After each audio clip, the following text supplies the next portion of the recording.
Hola y bienvenidos a 101, un programa de la red La Tecnologería donde queremos ayudaros a entender distintas tecnologías desde cero. Mi nombre es Pablo Trinidad y espero daros un empujón para que podáis tirar del hilo y aprender nuevas tecnologías por vuestra cuenta. Hoy vamos a hablar sobre computación en la nube y cómo migrar de las clásicas infraestructuras propietarias. Para ello hemos aprovechado que hoy pasaba por aquí, por la Escuela de Informática de la Universidad de Sevilla, pues Pedro Álvarez, doctor en Ingeniería Informática y responsable del Grupo de Computación Distribuida de la Universidad de Zaragoza. ¿Qué tal, Pedro? Bueno, buenas tardes, Pablo. Pues bueno, un poco por empezar por el principio, ¿no? Desde tu experiencia, ¿qué es la nube desde un punto de vista tecnológico? Bueno, un poco para entender qué es la nube, podríamos ir al origen de la nube, ¿no? Al final, esto, si te remontas años atrás, a dos locos que trabajaban en Amazon se les ocurrió un día ir a su jefe y decirle: ¿y si todos esos ciclos de CPU o todos esos recursos que no utilizamos de la gran infraestructura hardware que tenemos, en vez de tenerlos ahí sin utilizar, decidimos alquilarlos y sacar un beneficio y montar un negocio en torno a esto? ¿Cómo lo ves? Entonces su jefe, lo cuentan ellos, su jefe les mandó casi al cuarto las escobas de: mira, estos dos locos, ¿qué ideas se les ocurren? Pero rápidamente se dieron cuenta de que la idea no era tan disparatada, ¿no? El tener un montón de recursos para, digamos, su negocio que tenían infrautilizados, el poder alquilarlos a otros y sacar un beneficio cuando no se utilizaban, pues parecía una idea bastante acertada. Entonces, un poco la nube va en esa línea de decir, bueno, pues en vez de tener mi hardware o en vez de tener mis recursos de almacenamiento o en vez de tener mis servidores, los contrato, los alquilo. Entonces, en torno a la nube han surgido proveedores que ofrecen el servicio de computación. Igual que tienes el servicio de luz en casa, que lo subcontratas y le das a un botón y lo tienes disponible, pues la idea de los proveedores de la nube va en esa línea de decir, bueno, dar un botón y tienes en casa el servicio de computación, el servicio de almacenamiento, el networking. Entonces, un poco la nube es esa idea, ¿no? El poder alquilar lo que tradicionalmente tenían las empresas como infraestructura IT, pues el poder alquilarlo y el poder externalizar esa parte. Y sobre esa parte ejecutar sus aplicaciones. Claro, entonces estamos hablando pues de llevarnos lo que se llama el hierro, ¿no?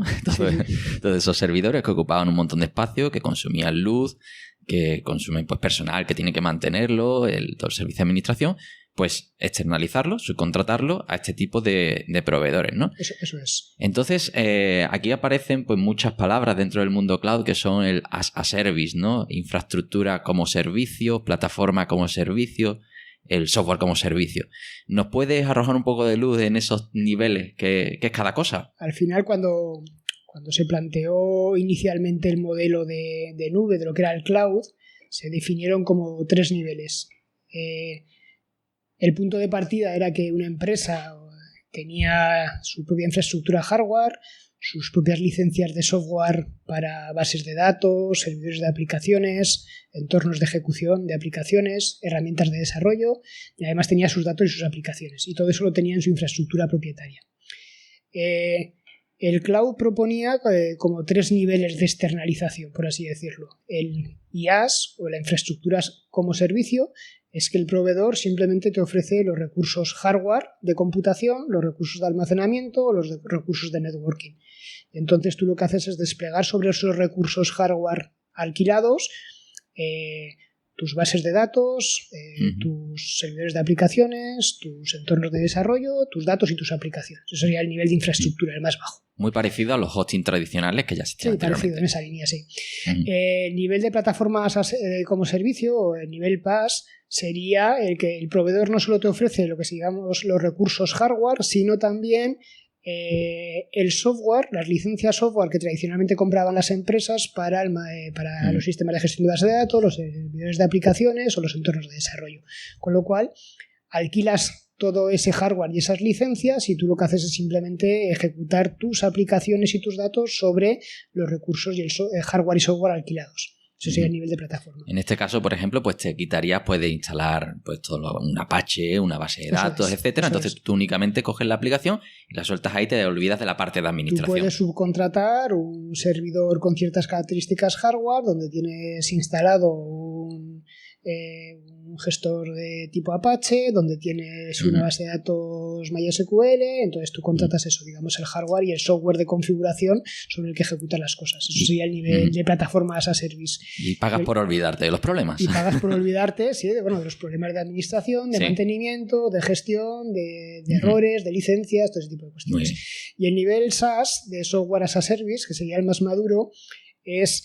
No solo alquilas el hardware, las licencias de servidor, base de datos, entorno de desarrollo, sino que también alquilas servicios funcionales, un poco en la línea de la orientación a servicios, de los modelos de SOA y los web services. También alquilas servicios que te proporcionan funcionalidad básica que después utilizas en tus aplicaciones. Con lo cual, tus aplicaciones se basan en, no son aplicaciones monolíticas, sino que son aplicaciones orientadas a servicios que te ofrecen los proveedores, y lo que haces es pagar también por esos servicios. Entonces pagas por los 3 niveles, por el hardware, por el software de desplegar las aplicaciones, de configurar y desplegar aplicaciones, y por el software funcional que utilizan tus aplicaciones. Ese sería, digamos, el tercer nivel. Entonces los proveedores desde el principio se plantearon que cuando tú decidías pasar de tus sistemas tradicionales en la empresa a una migración hacia la nube, pues podías adoptar uno de esos 3 niveles de adopción, ¿no? De migración realmente. Solo el hardware y el software para ejecutar aplicaciones, o el hardware, el software y parte de mis aplicaciones. Esos son los 3 niveles, serías el PaaS y el SaaS. Muy bien. Entonces, una vez que ya tenemos esas tecnologías como algo maduro, aquí las empresas empiezan a plantearse pues una migración de lo que son sus plataformas propietarias, de esos grandes centros de datos, ¿no?, a la nube. Entonces, ¿cuál es el proceso o cómo se puede pasar de esas infraestructuras anteriores a las infraestructuras nuevas? Bueno, al final... aparte de esos 3 modelos, esos 3 niveles de modelos de cloud, ¿no?, de IaaS, PaaS y SaaS, también en paralelo se definió lo que se llamaba las 6R, que eran las 6 posibles estrategias de migración. Teniendo en cuenta esos 6 niveles de renting, por así decirlo, ¿no? Había 6 posibles estrategias de migración. La estrategia más básica sería simplemente la misma aplicación que estoy ejecutando en mis sistemas propietarios de empresa. Lo que hago es ejecutarla tal cual en la nube, que en ese caso pues estaríamos moviéndonos en un nivel más de IaaS, ¿no? Simplemente alquilo el hardware, o incluso un nivel PaaS, ¿no? Alquilo el hardware y ciertas licencias de software, y lo que hago es ejecutar la misma aplicación en vez de sobre un servidor propio, sobre un externo. Que en ese nivel, un poco para que quien nos oiga se haga una idea, pues sería que si tú antes te comunicabas con una máquina por el clásico SSH, ¿no?, por terminal, pues tú no vas a ver ningún cambio, lo único que va a cambiar es la dirección. Sí, básicamente es, en vez de conectarte a una máquina local de tu infraestructura, estás conectándote a una máquina remota. De hecho, lo que te ofrecen los proveedores es que tengas un poco las mismas herramientas con las que accedías en tus sistemas internos, ¿no? Tengas esas mismas posibilidades, esas mismas tecnologías, para que sea fácil desde el punto de vista del cliente el poder ejecutarla en esa otra visión más remota. Una transparencia de migración, así que si no te lo dicen, que no lo notes. Que no lo percibas, eso es, que no lo percibas, ¿no? Sí. Eso serían, de la parte de las 6 R's, eso sería un poco, digamos, las R's más básicas. Las R's más maduras irían más en la línea de la capa de SaaS, de software, digamos, de los servicios, no solo hardware, configuración, sino también servicios de aplicación, en la que lo que incita es a que, bueno, pues rearquitectures tus aplicaciones, ya no sean aplicaciones tipo monolíticas, aunque sean orientadas a servicios, pero sean servicios propietarios, sino que sean aplicaciones más orientadas a servicios funcionales ofrecidos por los proveedores. Aplicaciones muy ligeras que al final integran la funcionalidad ofrecida por esos proveedores cloud. Entonces, claro, las empresas lo que tienen que decidir es, cuando deciden migrar a la nube, pues tecnológicamente tienen que tomar la decisión de si migran en niveles muy bajos en los que simplemente lo que hago es ejecutar, como comentabas, en vez de en un servidor de mío, en otro servidor, o si migran a niveles muy más maduros en los que lo que tienen que hacer es rehacer, entre comillas, sus aplicaciones para que estén orientadas a esa visión de servicios en la nube. Y entre medio pues hay ciertos estados intermedios, ¿no?, entre esas dos visiones radicales de la 6V. Muy bien. Entonces eso sería un poco la perspectiva más tecnológica, ¿no? Y poco a poco el cómo ir planteándose esa migración. Sin embargo, detrás de las decisiones tecnológicas siempre hay una decisión económica, ¿no? Es decir, al final te planteas si esto es más barato o no, ¿no? Que siempre la tendencia es, no, la nube es más barata. Porque ves los precios y dices, no, es que una hora son 0,006 céntimos, baratísimo, mucho más que mantener toda esta infraestructura, ¿no? ¿Es eso cierto, que la nube es más barata? A ver, la nube es cara. O sea, sí que es cierto que uno cuando coge los proveedores puede hacer el ejercicio de ir a la página de un proveedor, ¿no? Y lo que comentabas, es decir, bueno, pues a ver, si yo contrato esta máquina, fíjate, es una máquina muy potente desde el punto de vista hardware, pues el precio ahora es 0,022 céntimos. Y dices, no, pues es barata, ¿no? Te da la percepción de que es barata. Pero claro, si tú quieres tener muchos recursos de almacenamiento que están continuamente operando en funcionamiento, cuando empiezas a multiplicar esos pequeños precios, pues al final el resultado final es bastante alto, ¿vale? Entonces, desde el punto de vista de un proceso de migración, hay dos visiones, ¿no? Dos niveles de visión. Una visión muy simplista sería el tratar de comparar, que te puede dar pistas si te interesa ir a la nube, tratar de comparar cuáles son tus costes de inversión en infraestructura IT de tu empresa para ejecutar lo que sería tu aplicación o tu negocio, tratar cuáles serían los costes de inversión, que hay en esos costes de inversión pues habría que contabilizar todo lo que es compra de hardware, las nóminas del personal de administración de la infraestructura, las licencias software, los mantenimientos, las reparaciones de los equipos, la energía que consumen esos equipos, el equipamiento auxiliar, tipo pues, centros de refrigeración para los CPDs, este tipo de cosas. Sí. Bueno, habría que sumar todos esos gastos, que serían un poco los gastos de capital o de inversión en infraestructura, y compararlo con lo que se llaman gastos operacionales. Es decir, si yo cojo mi infraestructura y la ejecuto en la nube, ¿cuánto me costaría? Sí. Entonces, no es fácil el estimar cuál sería el coste de ejecutar tu infraestructura, tus aplicaciones en la nube, pero bueno, existen empresas o existen técnicas que te ayudan a tener ciertos valores aproximados, entre comillas, de lo que te podría costar. Entonces, una empresa cuando decide migrar, en un análisis muy fino, muy así gordo, o de un primer análisis, pues tendría que tratar de ver si los costes de inversión, cuáles son los costes de inversión, cuáles son los costes operativos de irse a la nube y compararlos. Si resulta que los costes de estar en la nube son más pequeños, pues eso te puede dar un argumento para, digamos, ir a la nube, ¿vale? Pero esa comparación no siempre es válida, porque puede darse el caso de que te encuentres empresas que a lo mejor sus costes, el coste de operar en la nube es muy superior al coste de inversión y que a priori te podría dar pista de que no te interesa ir a la nube, pero a lo mejor el llevar el negocio a la nube le posibilita el poder acceder, por ejemplo, a más clientes, poder incrementar su volumen de ventas o su volumen de negocio. Con lo cual, al final, el beneficio final de ir a la nube te puede compensar esos costes operativos. Claro, ahí nos referimos a la parte elástica de la nube. Es decir, por ejemplo, que puedas responder a una campaña promocional que te va a aumentar temporalmente los clientes. Sí, o simplemente, a lo mejor, la visibilidad, ¿no? A veces el operar en la nube o en un ecosistema de nube también te puede abrir posibilidades de interaccionar con otro tipo de empresas o de proveedores o de dinamizadores de negocio distintos a los que estás acostumbrado, y que eso te puede abrir nuevas vías de negocio, nuevas vías de innovación, nuevas oportunidades estratégicas, y que a lo mejor eso que es más difícilmente cuantificar en una fórmula, a medio plazo te compense.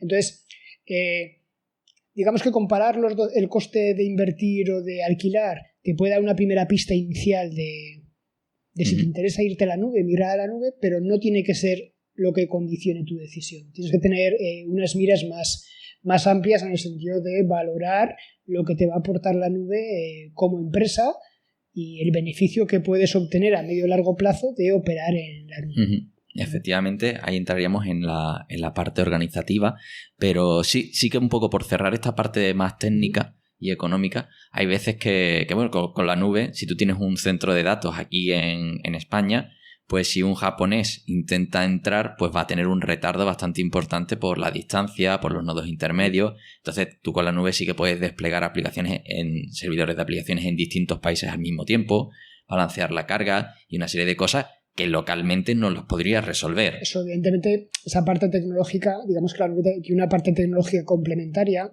más allá de alquilar los recursos hardware, las licencias o incluso los servicios, te da otro tipo de servicios, digamos, transversales a las aplicaciones que te abren un mundo de posibilidades, como comentabas, ¿no? Por ejemplo, los servicios de elasticidad. Yo puedo configurar, si yo llevo mi aplicación a la nube, puedo configurarla para que cuando tenga un pico de clientes, los recursos que yo tengo alquilados, pues si necesito más recursos, automáticamente mi aplicación disponga de esos recursos extra y sea capaz de responder eficientemente a esos picos de demanda. O bien, lo que comentabas, aparte de la elasticidad, que es una característica importante transversal, otra característica importante es la escalabilidad. Los proveedores operan a nivel mundial y yo puedo tener mis datos o mis aplicaciones replicadas en diferentes regiones, de forma que la latencia de mis clientes o la percepción de mis clientes es que el sistema lo tiene más próximo a ellos. De hecho, por ejemplo, si soy una empresa española donde la mayoría funciono en el mercado online y la mayoría de mis clientes están en Estados Unidos, pues seguramente no me interese tener mis aplicaciones en una nube que opera en Europa, sino en una nube que opera en Estados Unidos. Y el hecho de ese mercado global o esos proveedores que tengo globales me facilita el que yo pueda tener este tipo de cuestiones. Le daré un servicio más eficiente a mis clientes y seguramente estarán más satisfechos. Entonces, la nube no solo es el alquilar recursos y el alquilar software, sino que después hay una serie de beneficios que hace que, bueno, pues que mis aplicaciones estén en una ventaja operativa, ¿no? Con respecto al tenerlo todo integrado o tenerlo todo desplegado en lo que serían mis centros, ¿no? Mi tecnología propia. Entonces se pueden hacer cosas nuevas y entonces a nivel tecnológico sí aparecen oportunidades, pero ahora nos vamos a ese nivel, digamos, organizativo o un poco más de negocio, ¿no? Que a ti te gusta llamar la mentalidad as a service, ¿no? Eso es. ¿Qué es eso? Bueno, la idea de la nube es, hasta ahora hablábamos un poco como de migración, ¿no? Sí. La migración al final se entiende como el proceso de coger mis aplicaciones y llevarlas a entornos de la nube o a proveedores de la nube y alquilar recursos y ejecutarlas, ¿no? La nube lo que te abre es un mundo de oportunidades o de posibilidades, ¿vale? En el sentido de que no hay que verlo como un cambio tecnológico en el que llevo mis aplicaciones de un sitio a otro, las externalizo, sino que tengo que tratar de aprovechar lo que indirectamente me ofrece esa tecnología de forma que pueda impulsar mi negocio. La idea es que al operar en un entorno más global y en el que tengo más posibilidades como las que apuntabas, la escalabilidad, la escala, el cambio de escala, ¿no? Pues el tratar de aprovechar eso para crear nuevas vías de negocio o nuevas ideas de negocio, nuevas ideas de innovación que hagan que el valor de mi empresa se incremente. Entonces, si consigo que el valor de mi empresa o mis vías de negocio mejoren, también voy a conseguir indirectamente que la ventaja competitiva de mi empresa con respecto a otras empresas de mi sector también sea mayor. Entonces, lo que hay que tratar de aprovechar cuando uno, digamos, se va a la nube es no solo de aprovechar ese impulso tecnológico para mejorar el negocio y para encontrar nuevas oportunidades.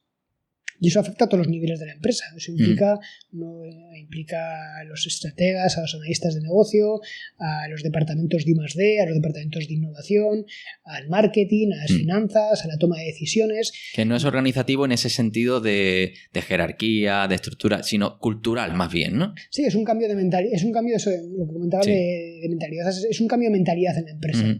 O sea, es operar de una forma totalmente distinta. Es cambiar el modelo de negocio a lo mejor más tradicional a un modelo de negocio más innovador, donde estás en un mercado global y en donde lo que tienes que hacer es generar nuevas oportunidades de negocio y sacarle partido o rentabilidad a esas nuevas oportunidades de negocio, ¿no?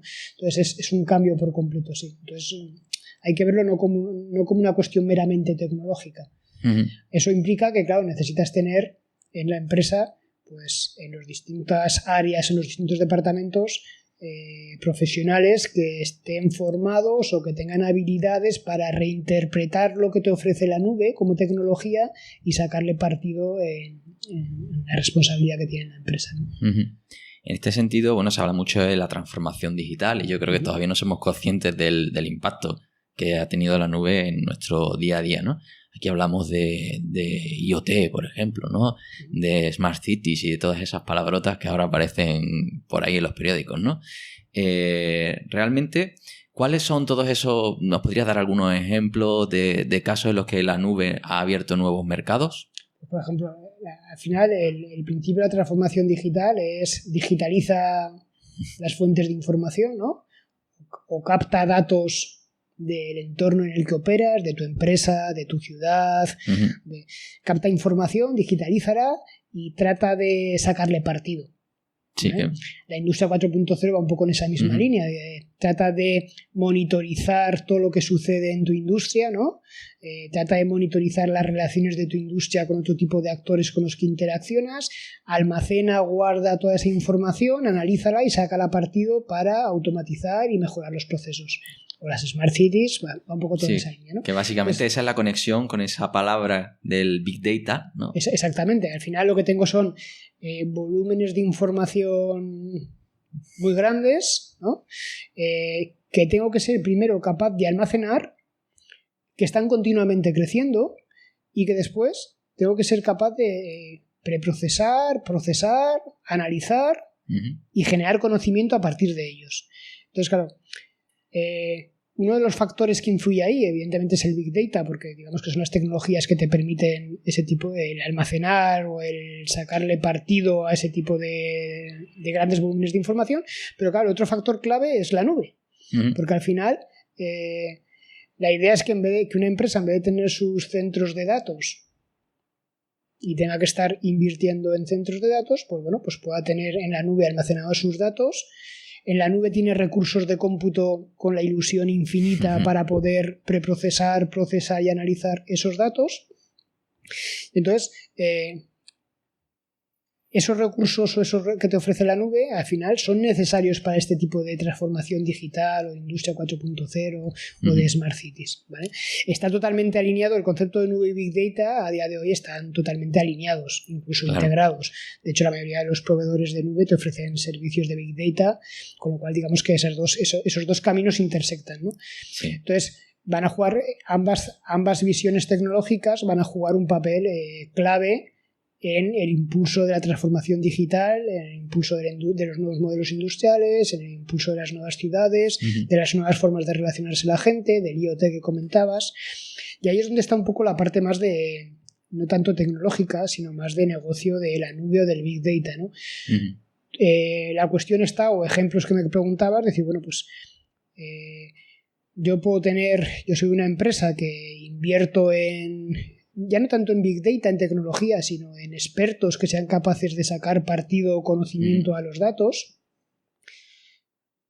Esos expertos pueden aprender de lo que están haciendo en mi empresa y la idea al final es, con eso que yo aprendo, que seguramente le va a ser útil a otras empresas, tener la capacidad de generar negocio, es decir, de vendérselo a otras empresas. Entonces, digamos que utilizo la nube como una herramienta para generar conocimiento interno y lo que tengo que ser capaz con esa mentalidad as a service que comentábamos es de ese conocimiento interno venderlo o hacer negocio con él en el entorno también de la nube para que otros me alquilen mis servicios y se puedan aprovechar de ellos, ¿no? Entonces, al final digamos que si mezclamos un poco tecnología, economía y negocio, la nube lo que te da es la tecnología base para generar ideas, para que esas ideas te generen nuevas líneas de negocio y tu empresa incremente su valor, ¿no? Con esas nuevas vías de negocio. Entonces, digamos que es una especie de proceso, ¿no? Sí, que básicamente reutilizar ese concepto del residuo no existe, que Amazon empezó con todo esto porque consideró que tenía un residuo, que eran esas máquinas ociosas, y decidió utilizarlo. En este caso, los datos, a veces un residuo, los proyectos de Big Data empiezan por eso, porque tienes información que la tienes ahí, como si tuvieras un síndrome de Diógenes, ¿no? Empiezas a acumular y nunca lo ordenas. Y entonces empezar a sacarle partido para ver si lo puedes vender o utilizar internamente para mejorar tu negocio. Sí, de hecho, por ejemplo, hace mucho tiempo, con una de las grandes empresas mundiales de telefonía móvil, no diré el nombre, que ha creado un gran centro de Big Data y de análisis de datos en Europa y ha invertido y está invirtiendo muchísimo dinero. La propia empresa reconoció que solo tenía capacidad, después de estos 2 últimos años o 3 últimos años en los que ha pegado un empujón fortísimo a la ciencia de los datos, por así decirlo, al análisis de sus datos, reconocía que solo era capaz de analizar, que no sacar partido, analizar o tener en cuenta el 4% de los datos que generaba con su negocio. Es una pasada, ¿eh? Sí, algún día tendrá que ponerse por encima del 100% para ponerse al día. Es terrible, ¿no? Y además es que estaban muy contentos y muy satisfechos de ser capaces de analizar ese 4%. Entonces, sí que es cierto que hay muchísima información que a día de hoy no se analiza en todas las empresas y que esa información es muy rica.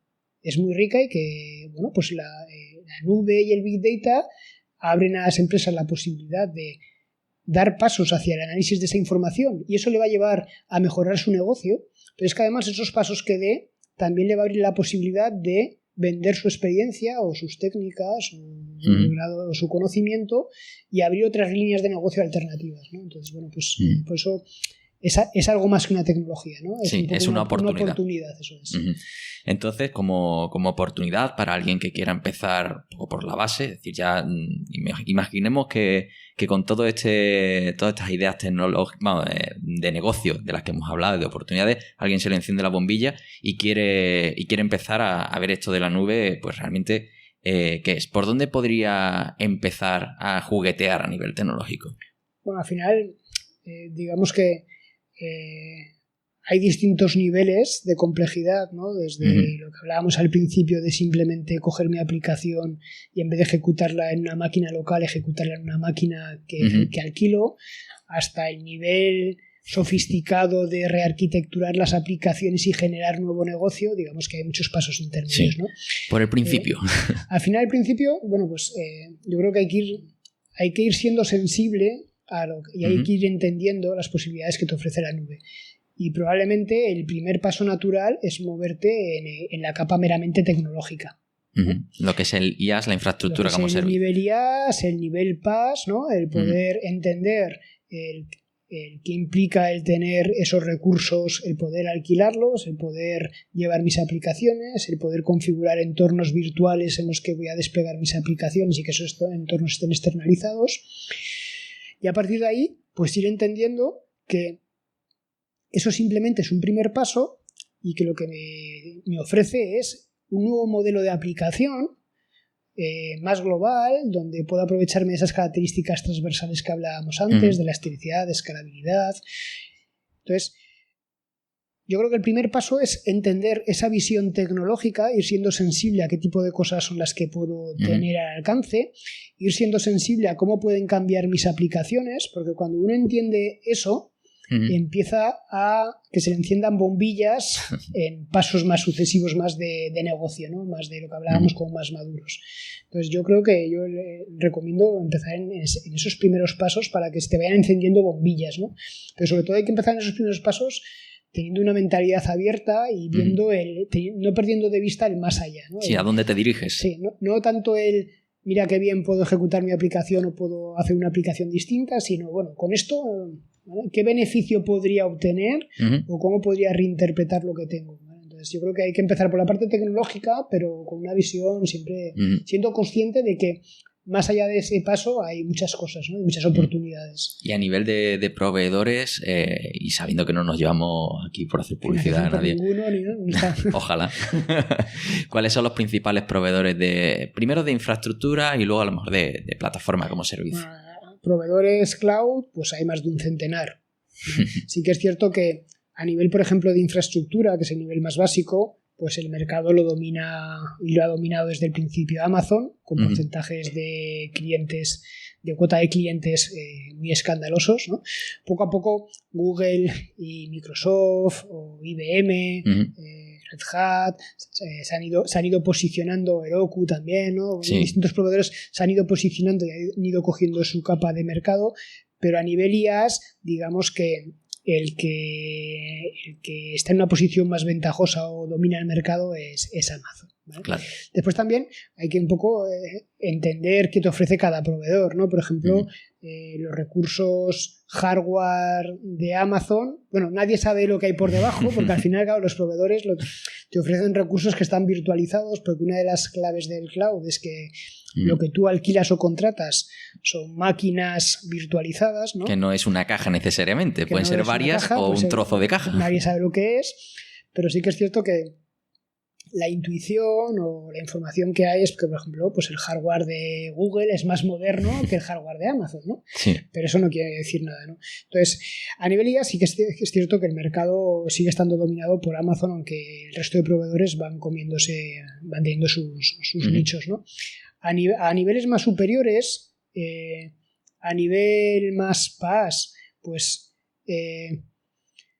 los proveedores clásicos se han aliado con otro tipo de tecnologías que facilitan el despliegue de las aplicaciones, tipo Docker, ¿no? Sí. Entonces, bueno, pues siguen siendo un poco, digamos que los que tienen el control IaaS o el porcentaje IaaS, sí que existe una correspondencia con el control o con el trozo de tarta que tiene a nivel PaaS.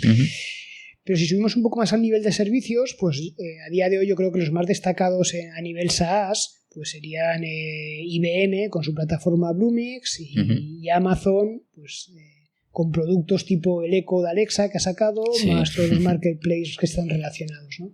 Entonces, bueno, pero la parte PaaS y SaaS está como más como menos desarrollada, por así decirlo, y en la parte IaaS pues que a día de hoy domina un poquito, pues es Amazon, ¿no? Bueno, un poquito no, domina bastante. Estupendo. Pues yo creo que hemos hecho un repasito por dónde empezar, ¿no? Un poco esa cultura que tenemos que tener para enfrentarnos a la nube en primer término. No empezar por la tecnología, sino un poco por saber interpretar las oportunidades y los posibles movimientos que podemos hacer y luego ya buscar la tecnología, pues empezando pues eso, por alquilar una maquinita, ¿no? Sí, es un primer paso, ¿no? Al final es un primer paso simple, sí, pero que abre los ojos. Hay que tratar de empezar, ¿no? Hay que tratar de empezar por alguna cosa, entonces bueno, es un primer paso, sí. Estupendo, pues nada más. Pues Pedro, muchísimas gracias por Gracias a vosotros. haberte dejado engañar y nada, cualquier otro día que quieras hablarnos algo más de la nube, esta es tu casa. Bueno, muchas gracias, Pablo. Gracias a ti.